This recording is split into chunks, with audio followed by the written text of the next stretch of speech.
So question 1 on this practice test gives me an equation of a line written in standard form or general form, and it asks me to find the x-intercept, the y-intercept, a third point, and sketch a graph.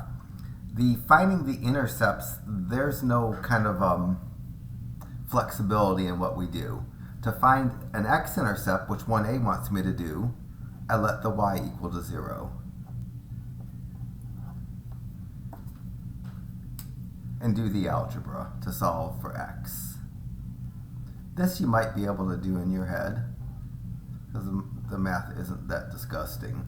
So I change this y to 0. This gives me 2x plus 0 equals to 12, because the 4 times 0 is equal to 0. And instead of writing 2x plus 0 equal to 12 and then writing another line saying 2x equal to 12, I'm skipping the plus 0 part and going straight to what this left side reduces to. And then I'll divide by 2, and I'll get the x-coordinate of the x-intercept. The x-coordinate of the x-intercept is 6, but the y-coordinate is 0. Always when we're finding an intercept, the opposite letter is 0. So the x-intercept, the opposite of x in this case is y. The y is going to be 0. To find the y-intercept, I let the x equal to 0. If you do enough of these, you can do them in your head for the most part,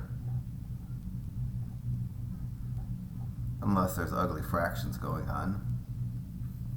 So just like in part A for the x-intercept, this 2 times 0 is 0. Ultimately, the left side is going to simplify to 4y, and the right side stays equal to 12. And now I'll divide by 4, I'll divide by 4, and I'll get y equal to 3. Again, every time I'm asked to find an intercept, that's a point, so I need both an x and a y. And I can see that the x is 0 and the y is 3, so that the y-intercept is 0, 3. Part C is where we have a bunch of flexibility, and if you're slick, then you'll create a point that doesn't have a fraction for its x or its y coordinate. If you're not slick, then you might run into a fraction. It doesn't matter. I could let x equal to 4, like I decided to do when I was writing the key to this, and I got y equal to 1. I'll show you what would happen, what bad could happen. And pretend like instead of letting x equal to 4, because that wasn't an obvious number for me to pick, let's say I let x equal to 1, and I plugged 1 in for this x, and I went to solve for y. I'm going to create a point anytime I plug a number in for x and solve for y, in an equation for a line. I'm finding a point on that line.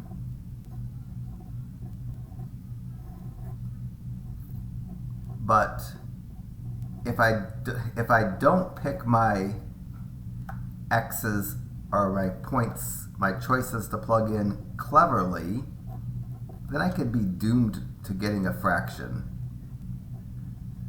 So if I would have let x equal to 1, the point for my additional point would have been x equal to 1, y equal to 5 halves, and that 5 halves is 2.5. Would have been a completely correct answer. There's nothing stating that I can't have a point that graphs as a fraction. So if I did this for my graph, I would plot the point 0, 3, the y-intercept. I would plot the point 6, 0, the x-intercept, and now maybe the point x equal to 1, y equal to 2.5, which has to be a point on this line. So I'll guesstimate it, and then I just connect the points with a line. Any third point is going to be fine, and it has to fit on the line. And this graph that I created just to try to save some time, it doesn't have the grid line, so it makes the points a little bit harder to graph. But it just kind of, the grid lines look so messy, I didn't want to put them in. So question 2 has the same 3 questions. Find the x-intercept, find the y-intercepts, find additional point, and actually 4 questions, and sketch a graph. So let me just do these. The x-intercept's the hard part here. To find an x-intercept, you let y equal to 0. So algebraically, when I'm finding the x-intercept, I'm plugging 0 in for the y, and solving this is not so good because of the fraction in front of the x. To solve this, I'll add 6 to both sides, and that will give me 6 on the left side equal to 1/2 x on the right side. And now, because x has a fraction in front of it, I have to multiply by the reciprocal of that fraction to isolate the x. So on both sides, I'm going to multiply by 2 over 1. On the left side, multiplying by 2 over 1 is the same as multiplying by 2 because a fraction with a 1 in the denominator is just equal to the numerator. So this left side is going to simplify to 12. The right side, when you multiply reciprocals, they multiply out to be 1. So the right side, I could write 1x, but the 1's implied. So in terms of an x-intercept, the y-coordinate is 0, the x-coordinate is 12. I can plot that on my graph. On the x-axis, I march over 12 units and make a spot. Y-intercept is easy. For part B, to find the y-intercept, I go y equals 1/2 times 0 minus 6. That's just letting the x be 0. This piece zeroes out. You get y equals 0 minus 6 if you do that multiplication. And that would just simplify to y equal to negative 6. So I can see the point x equal to 0, y equal to negative 6 for the y-intercept. On my graph, I'd count down 6 units on the y-axis, or 6 spots on the y-axis, and plot my point. Last thing I need to do is an additional point. Because there's a fraction in front of the x, any number that I plug in should cancel out that fraction. Because the denominator of that fraction has a 2, I should plug an even number in for x. If I plug an odd number in for x, the fraction won't cancel. So when I did my point, I just let x be 2. It's a small number, and can do that math in my head. So 1/2 and 2 are reciprocals, so when you multiply those, you get 1. And then if I continue simplifying, I'd get the y-coordinate of the point negative 5. So my third point is x equal 2, y equal negative 5. And I had my computer graph it for me. And then I connected them with a line. Your x-intercept and y-intercept need to match mine. Your third point can be completely different. It can be any other point on this line. So the points that I'm graphing for my additional points absolutely don't need to be the same as yours.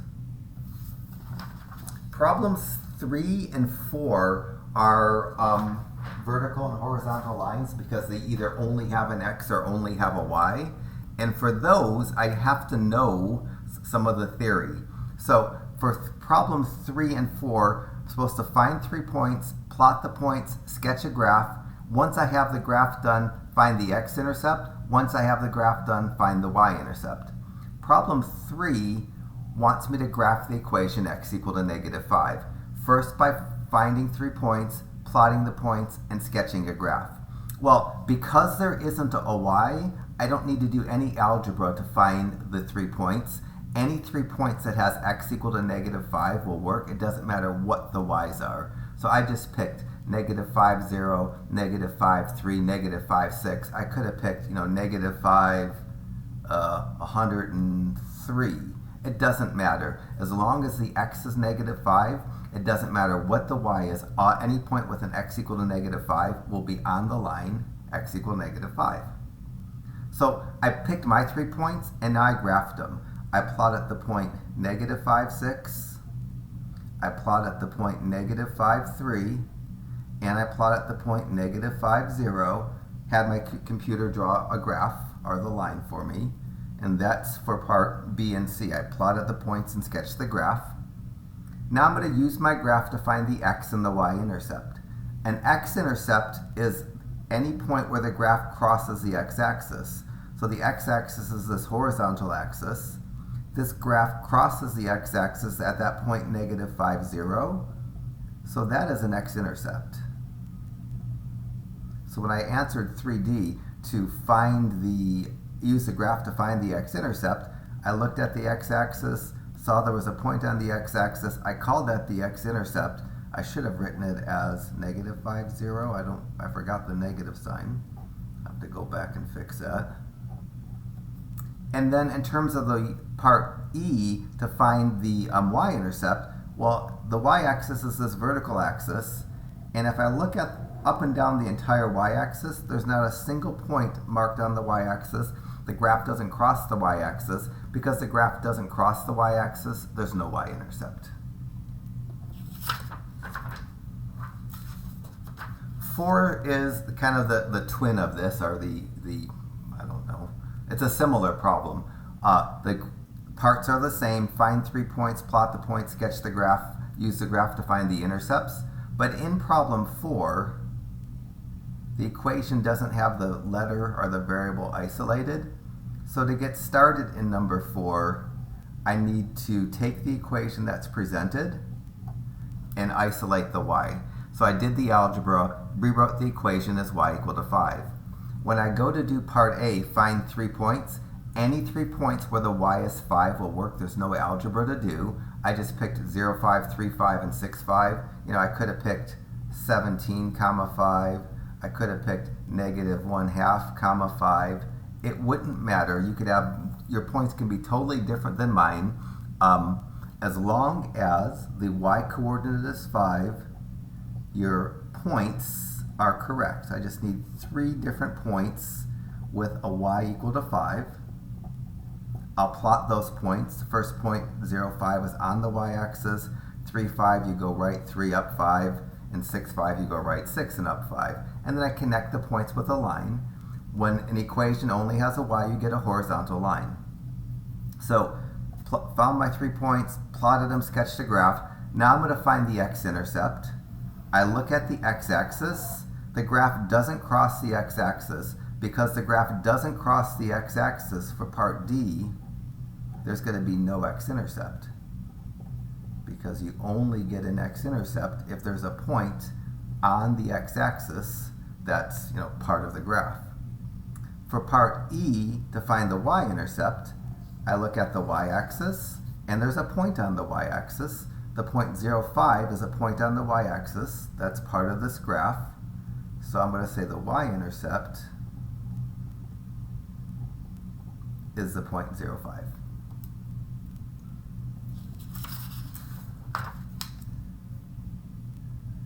Five gives me an equation written in slope-intercept form, wants me to sketch a graph and say what the slope and the y-intercept is, and if there was no y-intercept, say that, but because there's both an x and a y, there's going to be a y-intercept.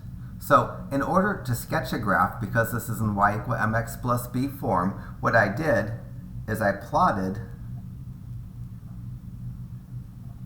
the point 0, 5, or I can say I plotted 5 on the y-axis, and plotting 5 on the y-axis, because every point on the y-axis has an x equal to 0, that really means plotting the point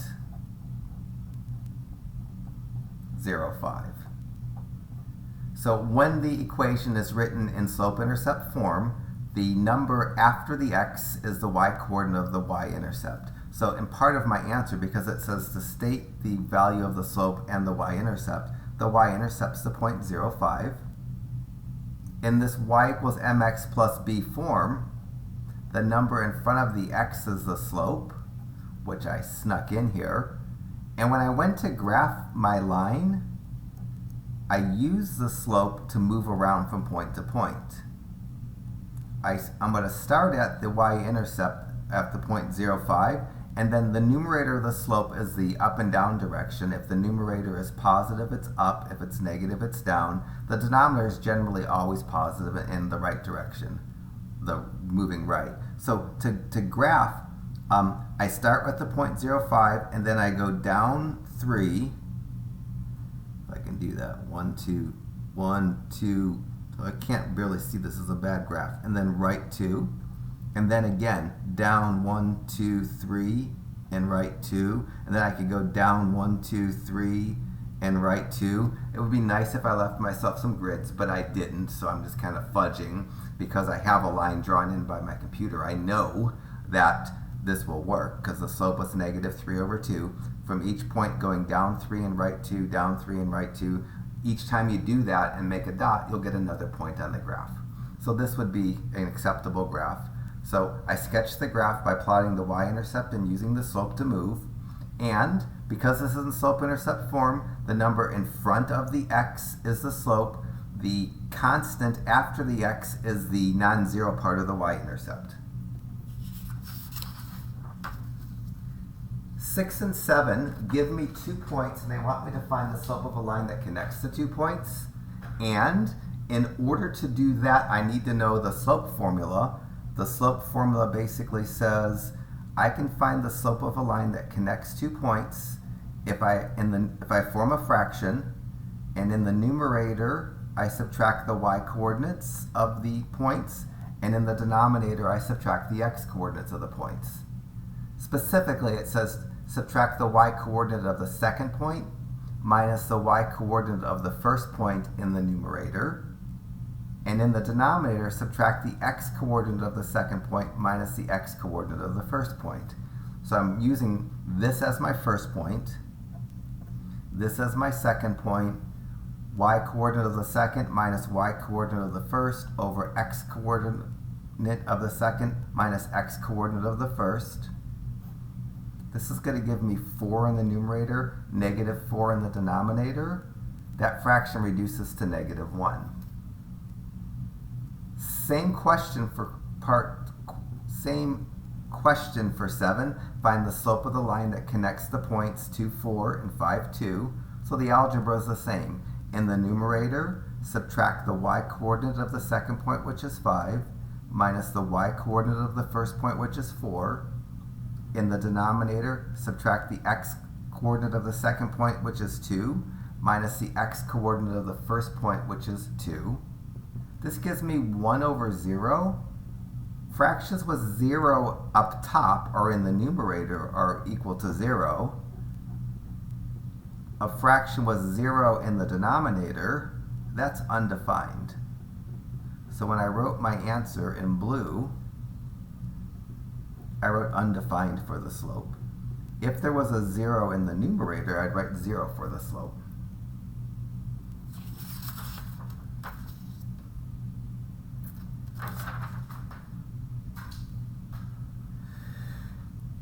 Eight's the only question on the test about parallel and perpendicular lines. I don't feel like that's the most important topic. You might, in college algebra, get a teacher that really loves parallel and perpendicular lines, but for me, it's a kind of I'm required to teach them, and I'll really lightly test on them. So from that whole section on parallel and perpendicular lines, this is the only thing we need to remember, and it's the most important part. If you know this, you can kind of do the rest. So question 8 gave me an equation written in slope-intercept form. And part A says find the slope of the given line. Well, the slope of the given line, because it's in slope-intercept form, is just the number in front of the x. So because I wrote here, the equation's written in slope-intercept form, the number in front of the x is the slope. The answer to part 8A is the slope of the given line's negative 2, 7. The fraction negative 2 over 7. Part B says find the slope of all lines parallel to the given line. Well, I'm supposed to know that all lines parallel to the given line will have the same slope as the given line, because parallel lines have exactly the same slopes. So the slope of any line that's parallel to the given line is going to be the same, because parallel lines have exactly the same slope. Any two lines that have the same slope are parallel lines. Part C wants me to find the slope of all lines perpendicular to the given line, and all lines perpendicular to the given line have a slope that's the negative reciprocal of the slope of the given line. Perpendicular lines, the slopes are opposite signs and reciprocals. Since the slope of the given line is negative, the slope of the perpendicular line has to be the opposite of negative, which is positive, and it has to be not only the opposite sign, it has to be the reciprocal. All lines perpendicular to that line are going to have a slope of positive 7/2 because the sign needs to be switched and you need to invert the fraction. And that's all there is for this. So let me just emphasize, if you have opposite signs and reciprocal, that's how you get a slope of a perpendicular line. Not sure how well this is going to show up, but I think well enough. Question 9 gives me a graph, and it asks me to find the average rate of a change from x equal to -1 to x equal to 1. In order to find an average rate of change between one value of x and another value of x, I need to create 2 points, each having one of the x values. So I need a point with an x value of -1 and a point with an x value of 1. Well, that's the only 2 points I wrote on the graph. The point that has an x coordinate of -1 has a y of +2. The point that has an x coordinate of 1 has a y coordinate of -2. The average rate of change is just simply the slope of the line that connects those 2 points. So average rate of change is slope. This is a huge deal in calculus. This is kind of the connector between algebra and calculus. You do average rates of change a lot in the beginning of a calculus class. Let me do the slope here. Take the y coordinate of the second point, -2, minus the y coordinate of the first point, +2, and put that in the numerator of my fraction. In the denominator, x coordinate of the second point minus x coordinate of the first point. I can do this without my calculator, but use your calculator if you need. The numerator simplifies to -4. The denominator simplifies to +2. The slope of the line that connects those 2 points is -2. That's the average rate of change between those 2 points. So the average rate of change is -2.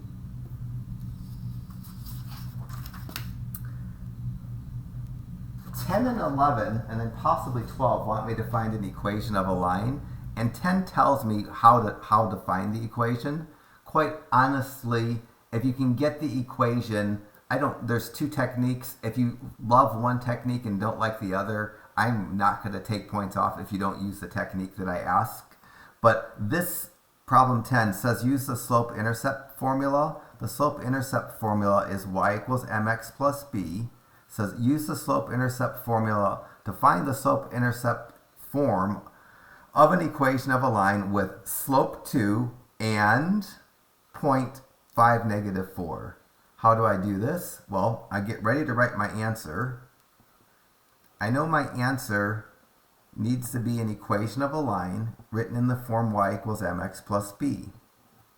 I know that the y and the x are going to not change, that they're fixed in my answer, but the m and the b need to match up the problem. The m, I'm told, is 2. So that's part of my answer. The algebra I need to do is to take the information that's given, plug it into the equation that is the slope-intercept formula, and solve for b. And then take the answer to this algebra and tack it on in my answer to finish up. So specifically what I'm going to do is take the y coordinate of the point -4 and change the y in the y equals mx plus b formula to -4.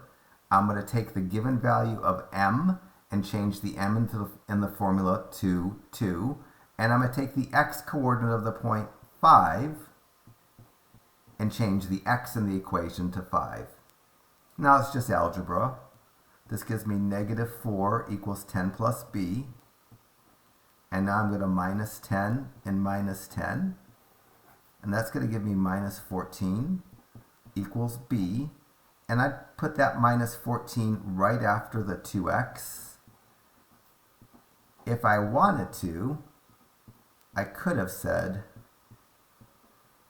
instead of y equals 2x minus 14, y equals 2x plus -14. Those would be equally correct answers. So using the slope-intercept formula is one way, if you know a slope and a point, that you can get an equation for a line. The other way I can get an equation for a line is using the point-slope formula. And that's what 11 wants me to do. Instead of using the slope-intercept formula to find an equation of a line with a given point and a given slope, it wants me to use the point-slope formula. And the point-slope formula is the y minus y1 equals m times x minus x1. When I use the point-slope formula to find an equation for a line, I get my equation directly. What I'm going to do is I'm going to take the y-coordinate of the given point and replace the y1 in the point-slope formula with that number. I'm going to change the m to the given value and the x1 to the x-coordinate of the point. So I plugged in 5 for y1, -3 for m, and 1 for x1. And I'm just going to do the algebra after I change that equal sign that I accidentally wrote there to a minus. That's supposed to be a minus and not an equal sign. So this should give me y minus 5. And then clearing the parentheses here, I'm going to go -3 times x and get -3x. And I'm going to go a little bit slick here and do -3 times -1 and get +3 to clear those parentheses. I'm just distributing or multiplying the -3 through the parentheses it's attached to. And now I'm just going to add 5 to both sides. And this will give me the answer. The slope-intercept equation is going to be y equals -3x plus 8. 12 wants me to find an equation for a line given 2 points. And it tells me to use the point-slope formula, the y minus y1 equals m times x minus x1, rather than using the y equals mx plus b. So the last two problems, I showed you two different ways to get an equation for a line, if you have a point and a slope. Here, I'm going to do both. And let me show you what I can do here. Regardless of what technique I'm using to find the equation, both techniques require a point and a slope. And I have 2 points, I don't have a slope. So I'm going to find the slope by taking the y-coordinate of the second point minus the y-coordinate of the first point, put that in the numerator of a fraction, and then the x-coordinate of the second point minus the x-coordinate of the first point, put that in the denominator of the fraction. That gives me a slope of 2. There's 2 different ways to get the equation, and it doesn't matter which point you use. So I could use m equal to 2 and the point 6, 8. Or I could use m equal to 2 and the point 1, -2. These both can be used to find the equation. Here, I'm going to do it using the point-slope formula. I'm going to use y minus y1 equals m times x minus x1, and I'm going to get my answer. If I use the point 1, -2 here, I'd get the same answer. Let me just run through this. This is going to give me y minus 8 equals to 2 times x minus 6, just plugging the numbers into the formula. This will give me y minus 8. Clear the parentheses. I get 2x minus 12 when I clear the parentheses. And then plus 8 and plus 8. This gives me y equals to 2x minus 4, which is exactly the equation. If I wanted to use the other point in the other technique, I could use the y equals mx plus b formula. Take the y-coordinate of the point, plug it in for y. Take the slope, plug it in for m. Take the x-coordinate of the point, plug it in for x. And do the algebra to solve for b. Doing it this way, I'd get -2 equals 2 plus b. I'd subtract 2 from both sides, and I'd get -4 equal to b. The flaw with this method is you have to know how to get the answer from the algebra, because what I'm supposed to do is use the y equals mx plus b equation along with the information that's provided and the information that I compute to finish up the answer. So into the y equals mx plus b equation, I'm going to plug in 2 for m and -4 for b. I get the same answer. So it doesn't matter which technique you use, it doesn't matter which point you use. 2 more and we should do a part 2. Questions 13 and 14 talk about vertical and horizontal lines. Vertical lines only have x's, horizontal lines only have y's. These are just knowledge that I need to have. So when 13 says find the equation of a vertical line, then I know it only has an x and it doesn't have a y. So find the equation of a line that only has an x that doesn't have a y that passes through the point 29. There's no algebra to do. All vertical lines, the equation can be written as x equal to some number. So to get the equation of my vertical line, I just write x equal to the x coordinate of the point that's given, because that's the only value of x that I have. So when I wrote my answer, I knew the equation could only have an x, and in this problem, the only number that made sense to plug in is the 2 that's given. So no algebra for that. Get a freebie answer of x equal to 2. Kind of the twin problem here. 14, find the equation of the horizontal line. Horizontal lines only have y's. They don't have an x. So find the equation of a line that only has a y that doesn't have an x that passes through the point 1, -3. And I scribbled here, actually typed here. I didn't spell it right though. All horizontal lines have equations of the form y equal to some number. And to get it, the only number that's going to make sense for the some number is the y coordinate of the point. So I'm just going to take the y coordinate of the given point and set it equal to y. The answer to 14 is just going to be y equal to -3. So I'm going to pause the video. We're going to do a part 2.